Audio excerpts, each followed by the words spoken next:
खरगोन शहर की रामकृष्ण कॉलोनी निवासी एडवोकेट की बहू की 31 मई को फांसी लगाकर आत्महत्या किए जाने का मामला तुल पकड़ रहा।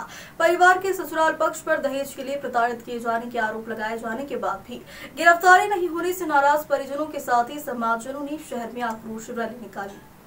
शनिवार को किला मैदान में इकट्ठा हुए समाजजन रैली के रूप में नारेबाजी करते एसपी ऑफिस पहुंचे, जहां आईएसपी से मुलाकात कर परिजनों ने आक्रोश जताया है कि घटना के 4 दिन बाद भी आरोपियों की गिरफ्तारी नहीं हुई।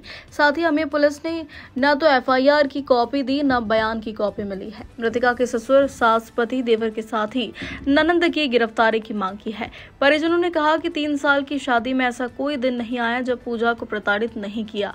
उससे यह घटनाएं हमें भी बताती थी, लेकिन उसके परिवार की चिंता कर कुछ कर नहीं पाए। नतीजन बेटी की जान चली गई।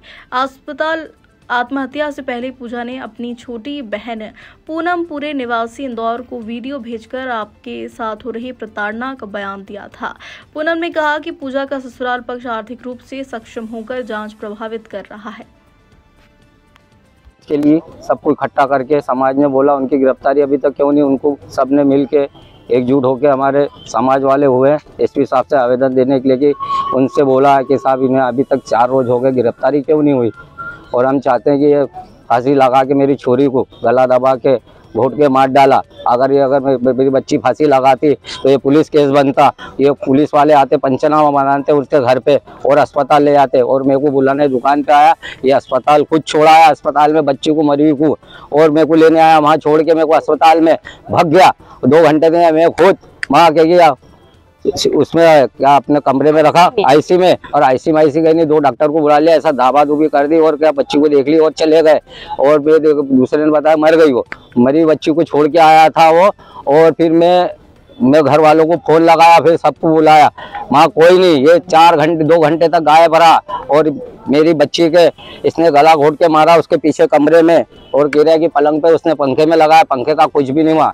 और जो मरी हुई बच्ची की जो रकम है वहाँ अस्पताल से मेरे को दी गई, उसमें एक पायजब मिली है, एक नहीं है, क्योंकि वो गला घोटा है दबा के, एक पैर में ही है पायजब में ही पड़ी हुई है उनके घर में। क्या और मैं चाहता हूँ उससे कोई फांसी हो। 5 उसकी लड़की है खास, उसकी लड़की भी खास है, उसकी चौथी लड़की, और इसका मकान भी नाले बना साले का मकान भी तोड़ा जाए, नौ निर्माण अवैध निर्माण है। मेरा नाम चंद्रशेखर बचाने चंदू। समाज में एक बहुत ही दुखद घटना घटित हुई थी। रेवाराम कोठे वकील साहब की बहू के साथ जो प्रकरण हुआ है, हम लोग सभी के संज्ञान में है, उनके वीडियो वगैरह जो भी है, तो पूरी समाज बहुत आक्रोशित है। और कहीं न कहीं इस प्रकार की जो घटनाएं समाज में दोबारा घटित न हो, इसी को लेकर सभी समाजजनों का आक्रोश पीड़ित परिवार का है कि पूरे मामले की निष्पक्ष रूप से जांच होकर जो भी दोषी हो उनके विरुद्ध निश्चित रूप से कार्रवाई होना चाहिए, ताकि इस प्रकार की जो घटनाएं पूरे समाज में या कहीं भी इन घटनाओं की पुनरावृत्ति ना हो। क्या नाम है? रेवाराम तावड़े। इन्होंने बहुत बड़ा वो करा हुआ है, कांड करा हुआ है। इन लोगों ने सबने मिलकर के उसे मारा है और इसकी हत्या कर दी है इन लोगों ने मिलकर के। मेरी बहन मुझे फोन लगा करके बताती थी, मुझे बहुत परेशान करते हैं और दहेज के मारे मुझे इतना परेशान करते हैं और बोलते हैं कि एक दिन ऐसा होगा कि हम तुझे मार भी डालेंगे, और बार बार उसे धमकी भी देते थे कि देखना तेरे को बहुत जल्दी तुझे खत्म भी कर देंगे, तू इतनी और पैसे वाले हैं, तू क्या, तुम्हारे घर वाले क्या कर लेंगे, हम वकील हैं, हम जहाँ से भी रहेगा ना वहाँ से हम अपने आप को बचा लेंगे और तेरा कुछ नहीं हो पाएगा, तुझे मार डालेंगे एक दिन। और उसको है ना पकड़ के मारते भी थे, और जा करके उसे बाहर आवाज आए इसलिए उसे सबसे पीछे वाले कमरे में ले जाते थे कि जहाँ पर उसकी आवाज कोई सुन ना पाए, और उसे वहां पर मारते थे। उसका पति उसको मारता था और उसने मुझे वीडियो के द्वारा बताया गया, जो उसने लास्ट वीडियो बनाया था, उसने कहा कि मुझे है ना 15 दिन पहले भी मारा मेरे पति ने, और मुझे सबने इन चारों ने मिलकर के और मारा है, और इसी कारण और इतना कुछ मुझे ये उत्साहित कर रहे हैं कि तू आत्महत्या करने के लिए वो हो जाए, और बहुत मजबूर हो गई थी। और उन लोगों ने फिर सब मिल करके उसकी हत्या कर दी, और उसकी वीडियो उसने मुझे डाली।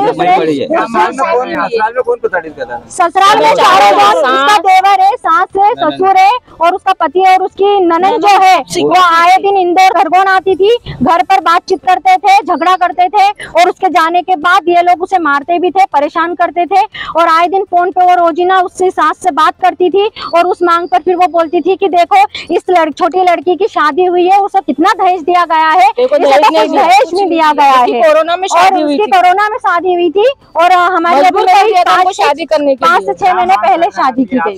हम चारों को हम चाह रहे हैं कि उन चारों को सजा मिले और फांसी की सजा मिले और उसका नाले पर मकान को तोड़ा जाए, उसके मकान को भी तोड़ा जाए। मेरा नाम पूनम शंकरपुरे है, मैं इंदौर में रहती हूँ, मेरा ससुराल इंदौर का है। नवविवाहिता के मृत्यु के संबंध में परिजनों के बयान के आधार पर दहेज हत्या का मामला पंजीबद्ध किया गया है और मैं अभी परिजनों को बताया हूं कि 24 घंटे के अंदर सभी आरोपियों को गिरफ्तार कर लिया जाएगा। सर, परिजनों का आरोप है कि ससुराल पक्ष रसूखदार है और वो जांच को प्रभावित कर सकते हैं, उसको लेकर किस तरह की कार्रवाई? कोई जांच को प्रभावित करने वाला पैदा नहीं हुआ है अभी तक। ठीक है।